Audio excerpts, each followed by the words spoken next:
যে দোয়া পড়লে পাহাড় পরিমাণ ঋণও শোধ হয়। ঋণ অর্থনৈতিক কার্যক্রমের গুরুত্বপূর্ণ অংশ,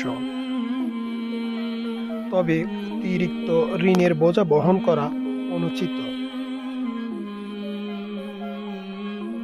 রাসূল সাল্লাল্লাহু আলাইহি সাল্লাম দ্রুত ঋণ পরিশোধের নির্দেশনা দিয়েছেন। এ বিষয়ে কঠোর হুঁশিয়ারিও দিয়েছেন তিনি।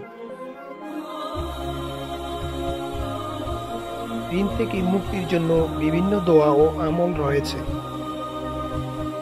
নিম্নে একটি দোয়া উল্লেখ করা হলো: আল্লাহুম্মা কফিনি বিহালালিকা আন হারামিকা ওয়াগনিনি বিফাদলিকা আম্মান সিওয়াক।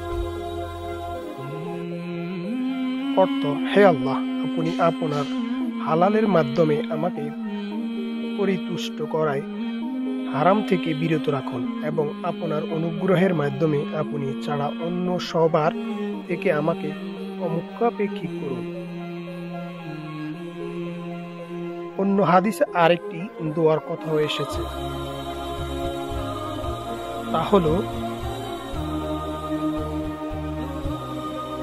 আল্লাহুম্মা ইন্নী আউযু বিকা মিনাল হাম্মি ওয়াল হাজানি ওয়াল আউযু বিকা মিনাল আজজি ওয়াল কাসালি ওয়া আউযু বিকা মিনাল বুখলি ওয়াল জুবনি ওয়া আউযু বিকা মিন দালাইল আইনি ওয়া গালাবাতির রিজ্জিল।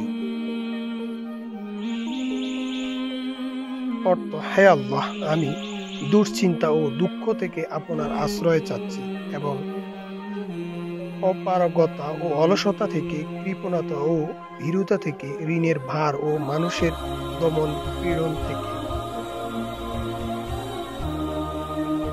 হাদিস: আলী বিন আবু তালিব রাদিয়াল্লাহু বর্ণনা করেছেন, তার কাছে এক চুক্তিবদ্ধ দাস এসে বলল, আমি চুক্তিকৃত অর্থ পরিশোধে অক্ষম হয়ে পড়েছি, আপনি আমাকে সহযোগিতা করুন। তখন তিনি বলেছেন, আমি কি তোমাকে এমন কিছু বাক্য শিখিয়ে দেব না যা রাসূল সাল্লাল্লাহু আলাইহি সাল্লাম আমাকে শিখিয়েছেন?